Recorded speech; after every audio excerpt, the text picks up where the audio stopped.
નમસ્કાર દર્શક મિત્રો, આજે આપણે એક એવા દંપતીને મળવા માટે આવ્યા છે કે જેમને ત્યાં ઘણા વર્ષો પછી એક બાળકનો જન્મ થાય છે.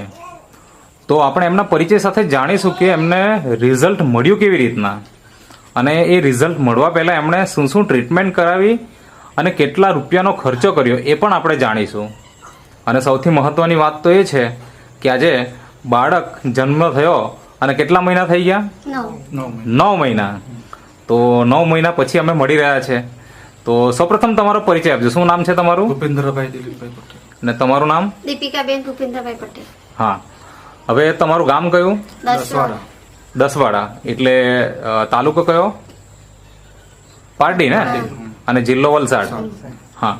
તો મને એ જણાવો સૌથી પહેલા કે તમારા લગ્ન કયા વર્ષે થયેલા?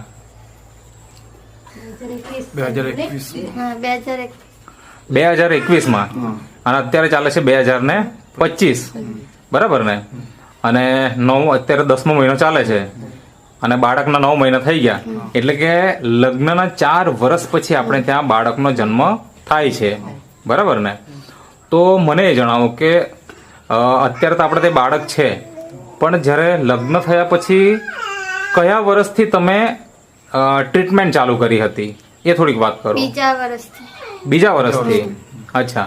ક્યાં ક્યાં ટ્રીટમેન્ટ કરાવી? કુરુસીમાં, હા. પછી પોસ્ટ હોસ્પિટલમાં, અચ્છા. સુરતમાં. પછી સુરતમાં. મતલબ 3 મોટી મોટી હોસ્પિટલમાં તમે સારવાર કરાવી. અચ્છા. તમારી સાથે અહીંયા તમારા મમ્મી પણ બેસેલા છે, બરાબર ને? મમ્મી જ છે ને તમારા? હા. તો તમે પણ થોડું જણાવો કે પહેલી વખતે ક્યાં લઈ ગયેલા, કયા હોસ્પિટલમાં? પારડી પુરુષી. તો ત્યાં આગળ શું કીધું એમ? કે બેને કીધું કે એને ગાંઠ છે એમ કીધું. અચ્છા. પછી?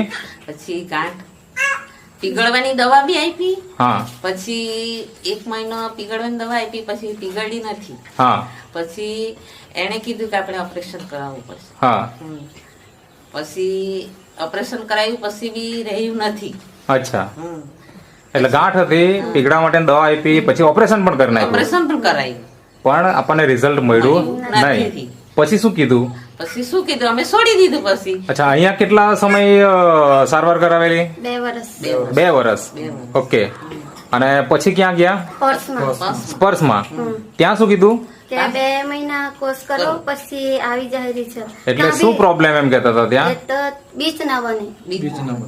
અચ્છા. બીજ નહીં બનતું હતું. સ્ત્રી બીજ જે બનવું છે એ બને નહીં. અચ્છા. અચ્છા. પછી સુરત મોકલાયા. અચ્છા. મોકલાયા. હા, હા. સુરત કે ટેસ્ટ ટ્યુબ બેબી કરવાનું. અચ્છા.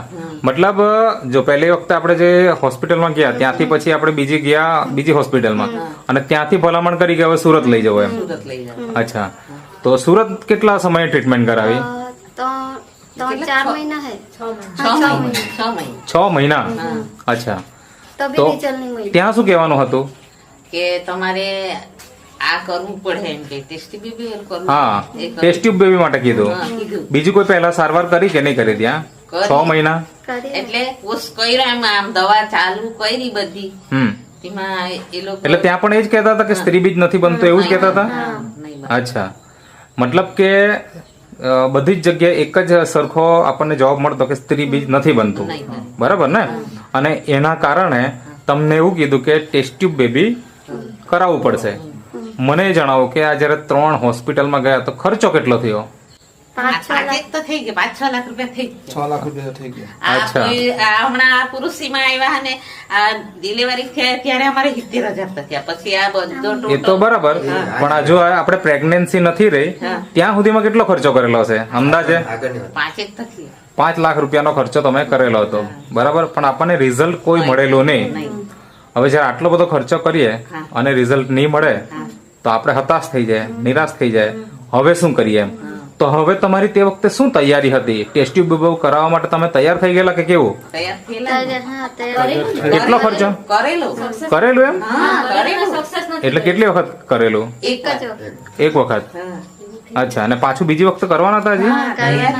અચ્છા. એટલે એક વખત ફેલ થયું અને બીજી વખતે તમને તમારી પાછી તૈયારી હતી. 50,000 નો ખર્ચો બતાવેલો. અચ્છા. એટલે ઓલરેડી 5 તો ખર્ચી જ નાખેલા, બીજા 50 તમે ખર્ચવા માટે તૈયાર હતા. હવે આટલું બધું કર્યું અને તૈયારી હતી જ. હવે એવામાં તમે અત્યારે હાલમાં તમારે ત્યાં બાળક છે, તો એ શું વાપર્યું ને રિઝલ્ટ મળ્યું તમને? આ તમારી પ્રોડક્ટ વાપરીને રિઝલ્ટ મળ્યું. આ જે પ્રોડક્ટ છે નેટસફ કંપનીની પ્રોડક્ટ છે, કંપનીની પ્રોડક્ટ. જેમાં પેલા નેચરામોર પ્લસ હતું અને એની સાથે સાથે નેચરામોર ફોર વુમન, પછી આ ઇઝી ડેટોક્સ છે અને એની સાથે ન્યુટ્રી લીવર છે, વુમન વેલનેસ અને મેન વેલનેસ. આ બધી પ્રોડક્ટ તમે વાપરી અને એનાથી આજે આપણે તે બાળક આવી